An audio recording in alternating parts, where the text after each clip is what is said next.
Welcome to this episode of Insights with Ovations. I am your host, Aaron Ellis. I am joined today with Rochelle and Alisha Schwartz. Now, Rochelle brings over 26 years of coaching experience and a passion for self-discovery into helping people reinvent and rediscover who they are and who they can become.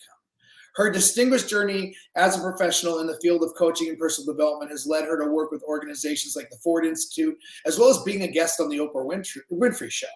She's joined by her daughter, Alisha, who is also a master integrative coach with a passion towards helping people effectively communicate through love, acceptance, and forgiveness. Rochelle and Alisha, welcome to the show.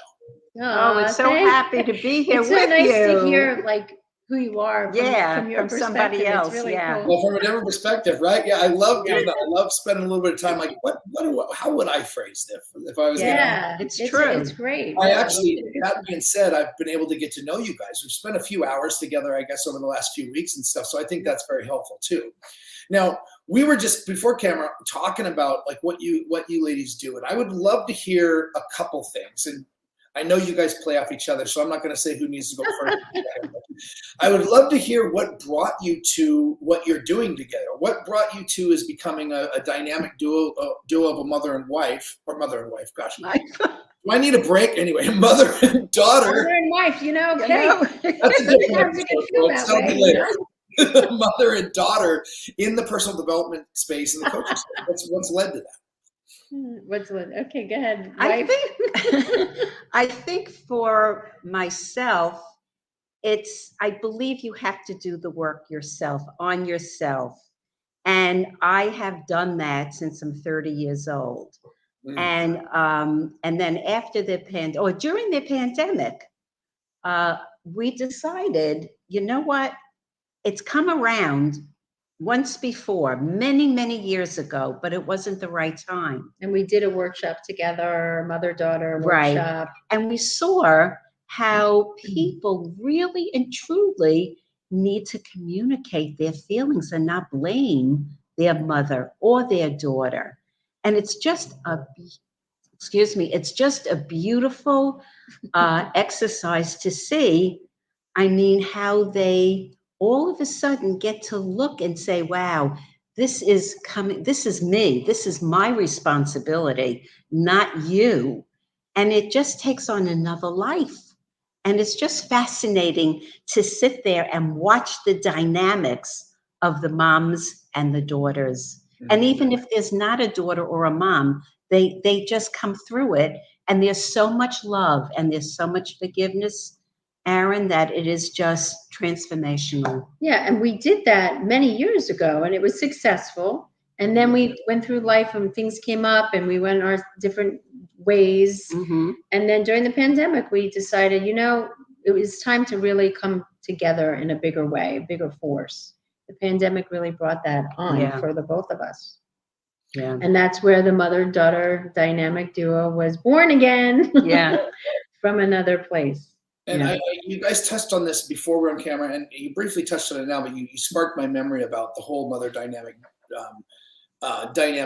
or even just family dynamics, right? Like a lot of people never work through that dynamic, and they blame, right? They live somewhat of a victim mentality, and a lot of people have to go through that healing journey. Now, you've obviously gone through it to where you're actually shoulder to shoulder, linked arms, working together on this. So I'm guessing it hasn't always been perfect. I'm guessing, Alisha, there was times where mom wasn't the one you wanted to be shoulder to shoulder with. So what has happened that brought you guys to that? Maybe Alisha, if you could speak towards that, that'd be great. Yeah, well, I think what you're saying is powerful, because I think when you're in a mother-daughter relationship, we're going to speak about mother-daughter, but in any relationship, but especially a mother-daughter, I found that what I was pissed off about her was really about me. So I could no longer project all of my own stuff onto her. So I had to do my own work. I mean, we kind of highlighted it before, but I really feel like if you can't see yourself, you can't see the mirror in front of you either, right? So it's really the work to go in and really look at the things that you're pointing your finger at and taking responsibility and bringing light to it, seeing the gift of that. And then once you do that, you can integrate. And guess what? the people in your life won't affect you. Like, we have done our individual work enough to know that if we get into an argument, we got to look, wait a minute, why am I pissed off at her? Oh, it's the part of me that wants to be right, which is a Yes. big one in any relationship. I want to be right and I want to make you wrong. And that could go on for years, right? And you could buy into the story and create this whole story around that, and then the person becomes the story. So it's really the work of the warrior to get in and do some work and look at yourself. That's what makes the relationship work. You mentioned personal responsibility, and whether we're talking about people's personal lives or their professional lives, or how they're interacting with employees, or they're interacting with other drivers on the road, it doesn't really matter what relationship we talk about. We can all three of us say that personal responsibility has not been the forefront of our society, at least. Although personally, I've been seeing it come around even more. Would you guys say that's the biggest hurdle as far as what you're doing and helping people, is helping them understand personal responsibility?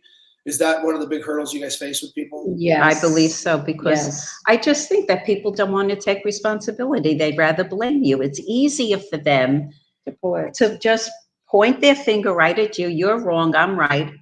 And where does that get you? And then if you really think about the whole microcosm of the macrocosm, it's like what you do here, you do everywhere, right? So if you're constantly judging and pointing the finger, you guarantee do it in your outer world too, with everybody. Without a doubt. Oh, yeah. So yeah, it's a journey, and it's a definite journey, right? Would you say? I would say. To wanting to look. How can we make it exciting for people to want to look? Yeah. You're free. Yeah. You can walk around not feeling like you're half of a person. You have to hide it. You can actually be out in the world and know that you're free, and that if someone comes to you, okay, you might not agree, but you're not triggered. Right. But you also are human. I've got to say this. And you do fall, but you get up much quicker, because you get to see, dude, this doesn't feel right. I really want to point my finger at you and blame you. Just doesn't feel right. So even if you, integrity. Yeah, it is the integrity. So even if you do fall, you just, with the work we do, Aaron, it just like bingo. We used to say integrity anchors, right? Yes. You have your integrity anchors. You do so much of the work for yourself that your integrity, and when you're out of integrity, right? It's an integrity anchor. It's like a gauge. Yeah.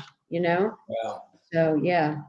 Totally makes sense. Now, when you're working with people, I know this has happened to me, but do you ever have people like you can see them start to actually become, you could say, inspired in what you're saying? Like they see the piece or the light at the end of the tunnel, and then they're like, how long is this going to take me? Everyone asks, like, how long does it take for me to get, like, you guys seem to be happy together and you're side by side and working together. I hate my mom, or I hate my this, or like, it's never going to happen. They did this to me. When they start to open up, do they ever ask you, like, how long will this take? And you guys have an answer to that? Yes, they do. And it's so individualized, there's so much, it depends on their wounds, their story. Would you say that? Yeah, and I would also, go ahead. No, go ahead. No, I would say too, is that there is no timeline. It's a journey.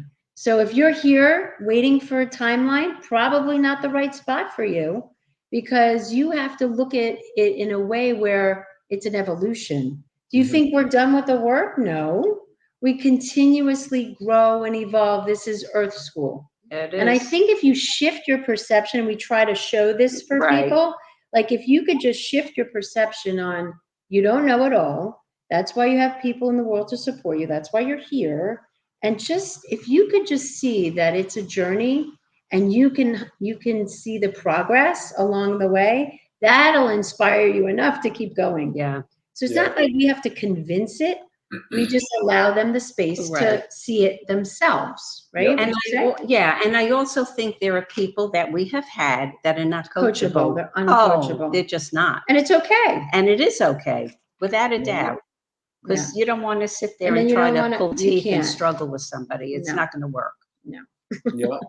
So what you my way of thinking, what you guys just spoke to, is the whole destination thinking virus, you could say. Like everybody's kind of seeking relief. So that question comes about when they start to see relief or the potential, they immediately want to know when they're going to feel fully relieved. And I'm curious on, how I mentioned when I was introducing you, Alisha, about communication and with love, acceptance, forgiveness. Those three things: love, acceptance, forgiveness. How do those come into play when you're helping people both with their relationship with themselves and then with others? Like those three factors, which one, or how do they work? Which ones, you can speak towards any of the three. I think the first one, if I agree, is love. Yeah. They have to start. Well, I think and yes, but acceptance. acceptance It's is big. acceptance first. Yeah. You got to be able to Yes, accept the 100%. situation as it is with Right. no excuse. You just Yeah. got to go, okay, This I is am in it. acceptance of what Yep. is right now. My life is like shit. Right. Great. Okay, Yep. now we can get somewhere. Right. Because if you're in denial going, oh, it's not that bad, then it's harder. Right. There's more resistance. Right? And go ahead. So usually people come to us because they're in pain, right? Right. Some emotional pain. So we just, support them where they are. As you know, Aaron, you're a big believer in that, and you're great at it, is to support people where they are and then allow them to start to see the light. They'll see it, but the willingness, besides the acceptance, love, and forget, there has to be a willingness. Is another piece to acceptance. Totally. They have to really be able to. Most of them are really in a lot of pain. They've done 3 million other things and they're still in the same situation. And, we had somebody who was married like 30 years. And guess what? She's still holding on to that anger. Yeah. The person's not in and he's living his life. And right. it's okay. That is really, so I think also the thing that makes people comfortable with us is that we share our own story with them. Yeah. So they kind of feel comfortable with what we're sharing because we've been through I would say tons of work. And everything that we coach, we've been through. 100%. So we can really have the compassion and have the understanding that, you're not alone. Nope. You're not alone. And when people know they're not alone, they open their heart. Yeah. They feel safe and they feel like they can share more of who they are and let go of the pain. Yes. Let me tell you, when people are done with us, they look like they're like 20 years younger. Yeah. Wow. They really do. It's true. Transformation in the face. It's amazing. I love how you talked about the whole been there, done that. Because one of the things that even with the first meeting we had together a few weeks ago, a month, whatever it was, and coming into today when I was preparing to talk to you guys today, I think that is a part of who you guys are that is a massive asset to the world. Like there's so many people out there right now who are able to promote themselves as someone who is an expert, but they have no actually experience. They haven't gone through it. They can speak towards in a theoretical way, but you two just, again, leaning into each other and everything, like there's a massive congruency and structural integrity where it's obvious that what you think and what you say and what you do is speaking the same message. And I think that from my perspective, and I'm curious if this is true with you guys, is that something that you help people work towards in themselves, where their thoughts and their actions and what they're speaking out loud become the same message? To where usually, obviously people are thinking one thing and telling somebody something else, telling themselves something else half the time, right? Mm-hmm. How do you guys work towards bringing that integrity and that congruency together for people? And this is obviously personal responsibility too, and accountability, however you want to take it.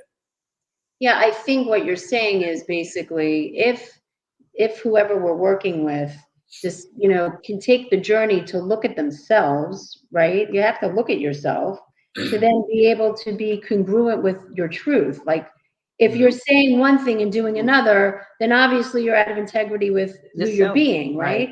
So again, it takes the work to show them the way inside, show them a process so they can start to uncover and really release those old patterns, old thoughts, old behaviors.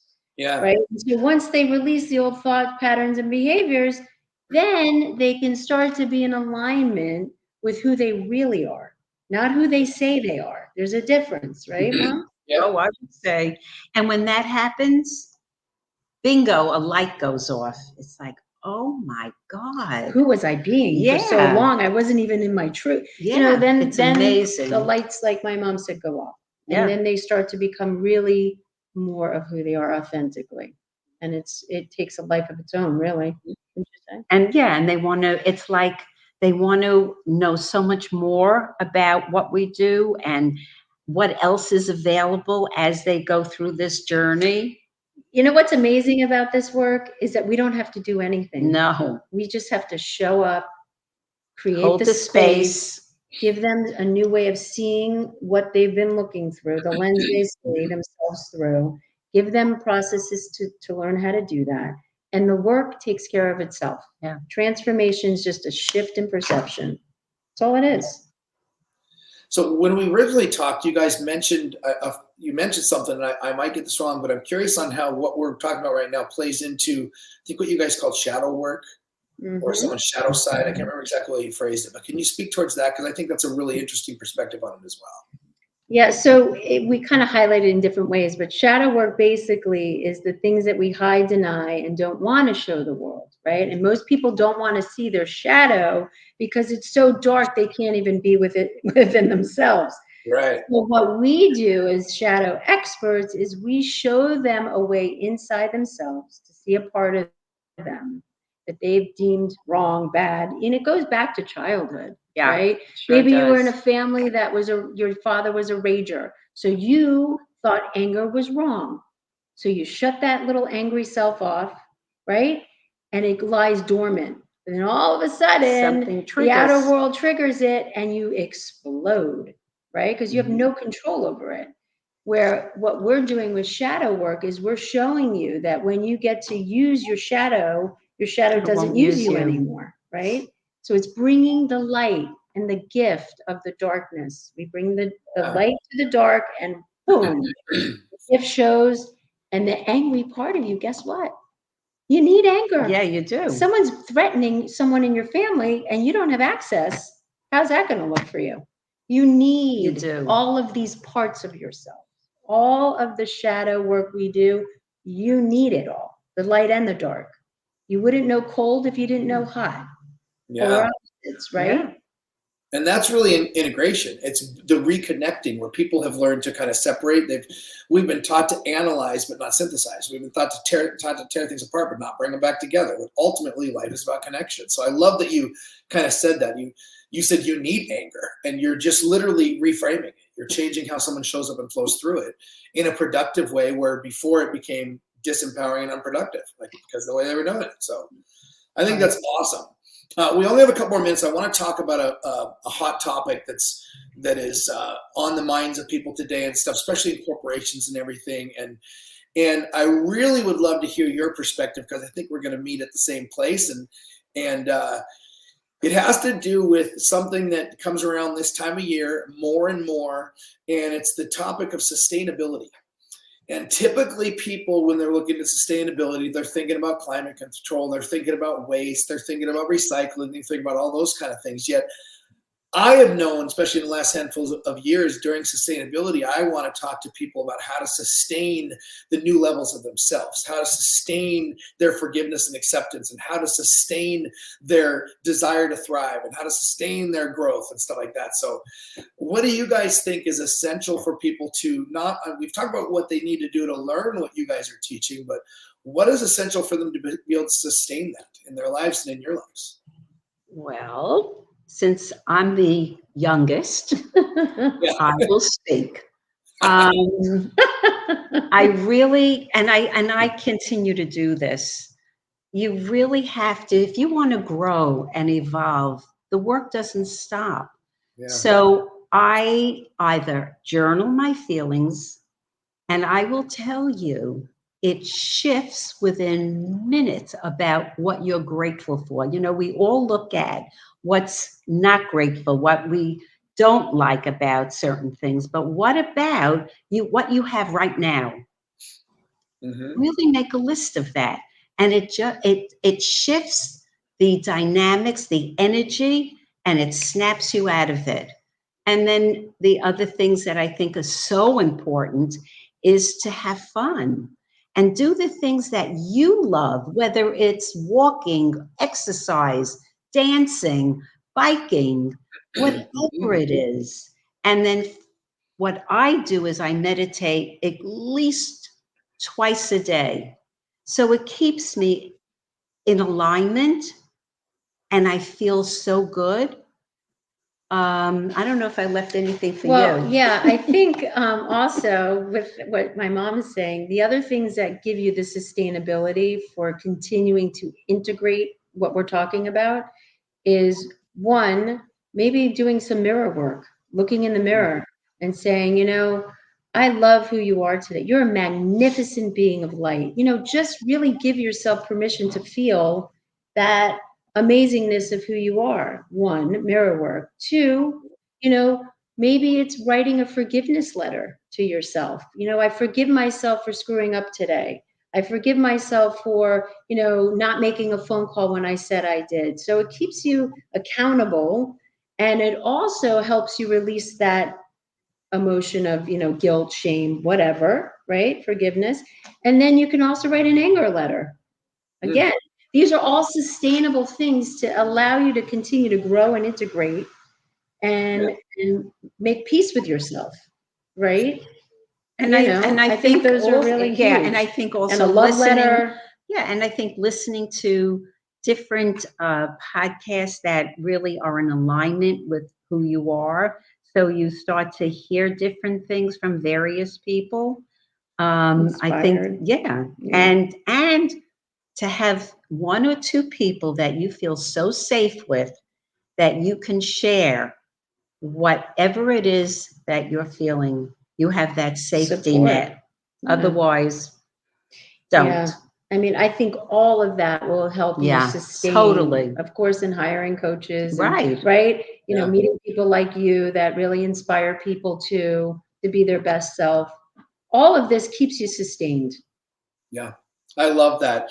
And I love that you went, I knew you were going to go that direction and stuff. I love it. You're great, right? But I have this wild, crazy idea that, and maybe people have heard this before, but change starts with you. And I'm not saying that practices that come around this time of year around sustainability are wrong or bad. I think they're great ideas, yet they're almost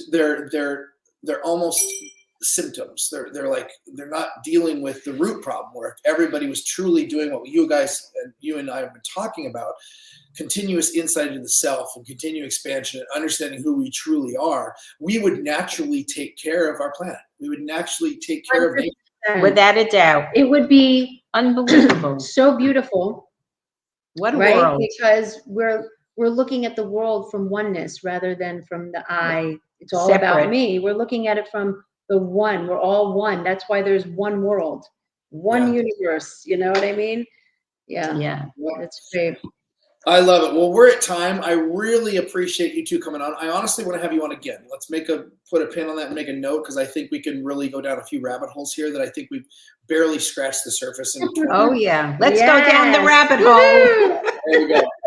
So everybody, thank you for joining us. You can find out more about Alisha and Rochelle at ovations.com. And again, you've been on this episode of Insights with Ovations, and we'll see you next time.